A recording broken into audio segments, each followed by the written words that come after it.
So a lot of people have asked where the new videos are, and I want to thank everyone for that because it's been really encouraging. I started this as an exercise in helping myself become more comfortable on camera, and I think that has worked. I don't feel intimidated by the camera anymore. Now what I get intimidated by is trying to remember the information that has been written and to try to deliver it without messing up or just sounding awful. But even as I've gone through this and I've become more comfortable with being on camera, the strange thing is I have started to kind of enjoy making these videos. The funny thing is, 5 years ago, when I was at Stupid Videos, we did this parody of TMZ that had to do with viral videos, and I remember making fun of the idea of vloggers, and I remember pretending like I didn't know how to pronounce the word even, and now I consider myself among the ranks of vloggers, so that's weird. But enough of that. When I was on my way to work this morning, I was thinking about my curation team and just how great they are, and I was thinking about the interview process and about how when I was interviewing for curators, I wasn't looking for what you'd think I would be looking for in candidates. I wasn't necessarily looking for an encyclopedic knowledge of viral videos. I wasn't looking for somebody who just had a taste level that was impeccable. Instead, what I was looking for was confidence. I was looking for people who seemed like they had the ability to say, this is something that I think is worthwhile, something that I think is high quality, and I think the world needs to see it. I think that more than probably anything else is the quality that a good video curator needs to have. Obviously, a level of taste doesn't hurt. In fact, it helps quite a lot. But having the best taste in the world isn't going to help if you're not willing to go to bat for something that you think is great.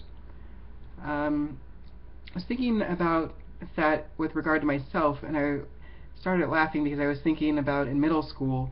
In middle school, there was a comedy boom in America. You could see stand-up comedy on TV, like on at least 4 channels every single night, just hours and hours of stand-up, with good stand-up and bad stand-up and just everything in between. And I remember I had this fantasy of putting together a comedy cruise. I think my brother and I talked about this actually. And the whole idea was we would pick like the best stand-up comedians and put them on a cruise, and it would just be like a supercard of comedy. And I think that was probably the first time that I felt like I had the ability to say, you know what, this is the thing that you need to be watching. This is what you need to be into. And it's something that kind of stuck with me, really. And I spent 6 years working in video stores, and I know there's this trope of like the know-it-all video store clerk, movie buff, but in all my time in video stores, like, I found that really wasn't the case. Maybe at Kim's Mediapolis in New York, where I worked, which was a specialty store, there everybody knew their stuff and was willing and loved to talk about movies, but elsewhere, the Blockbusters, the Hollywoods, no. But I had this thing that I would do where people would come into the store and they wouldn't know what they wanted to watch, and so they'd say, you know what, I don't know what I want to watch. Do you have any suggestions? And instead of rattling off the new releases, I would ask them to tell me their 3 favorite movies, and then I would triangulate a movie based on those titles. And more often than not, when the customer came back, they told me that they loved the movie that I'd recommended. So, I mean, I think that's the other half of it. So, yeah, the first half is being willing to say this is the thing that you should watch, but the other half is,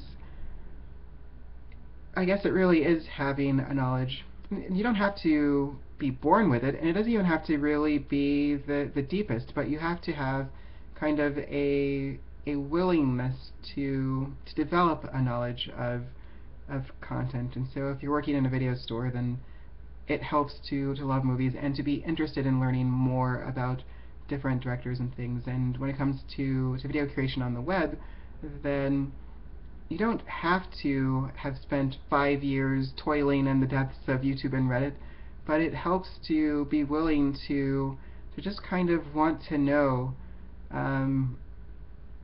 why these trends exist, and kind of what video that happened in the past led to this video in the future. And for me, like, the big thing this year has been learning just about all of these big YouTubers. I'm trying to develop the same knowledge of YouTubers that I have of the world of viral video, and it's a task.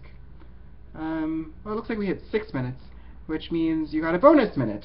And I'm going to leave you with one thing, which is I just want to share with you my favorite video right now. I'll leave a link in the description, and it is $2 hot dog, $1 water. I think you're going to love it. Talk to you later. Bye.